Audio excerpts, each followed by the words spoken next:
Gonimao, secrétaire général, collectif à Paris, Yaje Erenge Hutuba Ikao, Yata Yarishiwa, Yosukwelo Inu, Bada Udumi Wakishaya, président, collectif à Paris, Dr.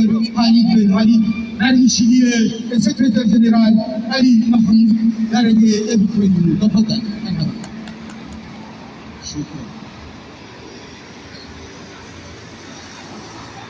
Mes chers compatriotes, mes chers camarades de la lutte, mesdames et messieurs, assalamu alaikum wa rahmatullahi wa barakatuh. Avant tout, j'adresse un appel au calme et à l'unité à tous ceux qui luttent pour la liberté et la justice.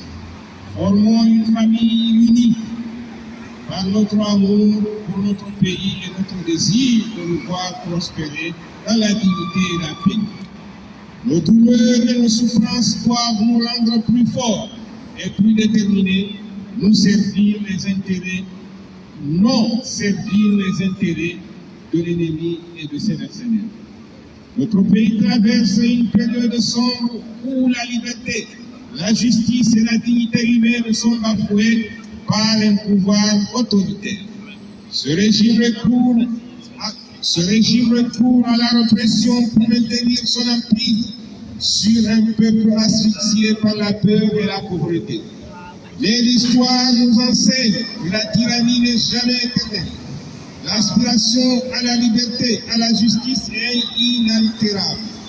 C'est dans l'unité et la résistance que nous ferons tomber ce régime et revendiquerons notre souveraineté. Chers compatriotes, nous nous réunissons aujourd'hui pour dresser un bilan, celui d'un régime qui, depuis plus de 7 ans, a imposé une dictature cruelle, un pouvoir sans légitimité, nourri par la violence, la corruption et l'impunité. Un régime qui a persisté dans la répression, utilisant le système politique comme un instrument de domination, d'exploitation et de division. Depuis le coup d'État qu'il a orchestré, cet homme imputiste multirécidiviste n'a cessé de mener notre pays dans une spirale de dégradation. Il a, par sa gestion autoritaire et son arrogance, fait de notre nation un terrain de souffrance infinie. Dans son sillage, des milliers de vies humaines ont été brisées par la faim, la soif, la répression et l'obscurantisme. Son but ultime, maintenir le pouvoir à tout prix, en bradant notre souveraineté, en vendant nos ressources naturelles à des intérêts étrangers et en privilégiant la France-Afrique plutôt que le bien-être de notre peuple. Un régime de violence et de répression systématique. La répression a été l'outil principal de ce régime. Les manifestations pacifiques ont été écrasées dans le sang, les opposants emprisonnés, torturés et poussés à l'exil. Les voix dissidentes réduites au silence. Nous avons vu avec douleur incommensurable les jeunes, les femmes, les intellectuels, les activistes être écrasés sous le poids de la brutalité policière. La peur s'est instaurée dans les cœurs des citoyens, paralysant les espoirs de changement.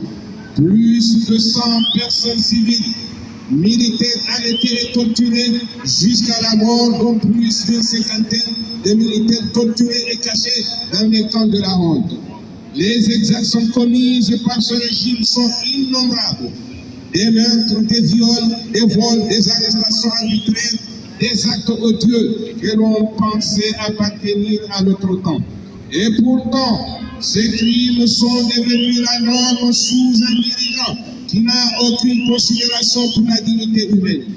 Les lois, la constitution, les institutions républicaines ont été foulées au pied pour servir les intérêts de ce tyran et de son clan familial.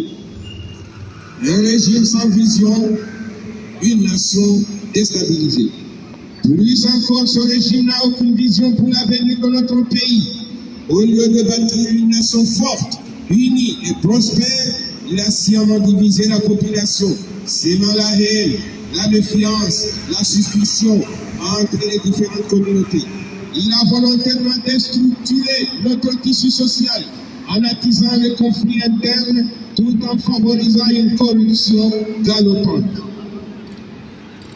Les ressources naturelles de notre pays, qui devraient être la base d'une prospérité partagée, ont été pillées, vendues à des puissances coloniales dans une logique de soumission à l'ordre mondial et au colonial.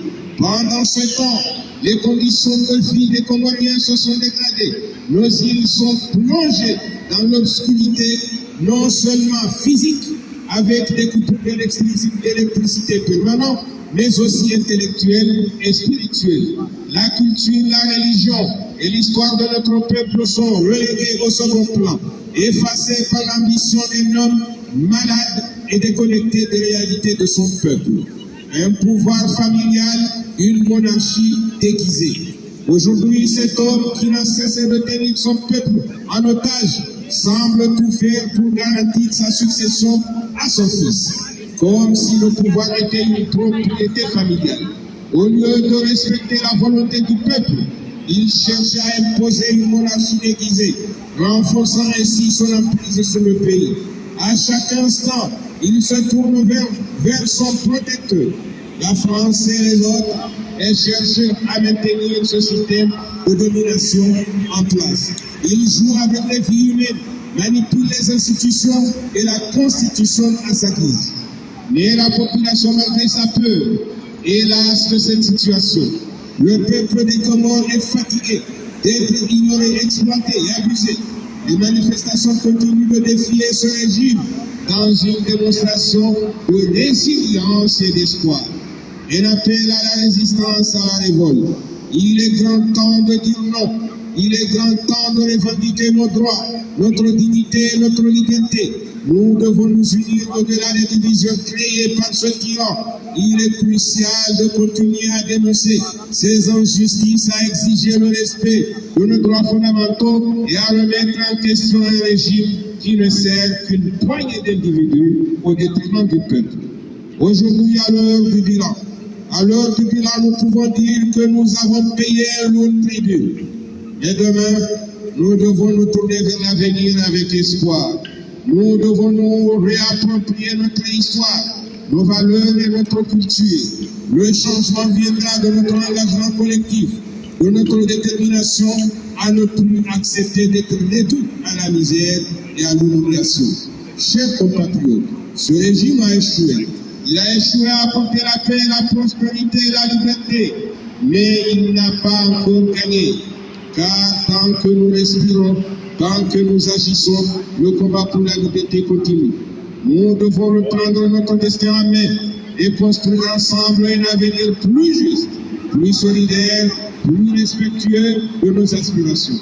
Nous devons dire non à l'oppression et oui à la liberté. Ensemble, rien n'est possible. Vive les Comores unis dans la liberté. Tampakanda vo Comoro media source Ranzine dans place de la République au Comoro media source antenne Paris au Ranzi place de la République au ICAO Kachilia est secrétaire au appel de Paris Ranzi dans place de la République au Léo Tarihi Shirin Shenda Décembre 2024 ikao iwafikiwa tarehe 28 ya Jamadi Akhir 1446 Hijria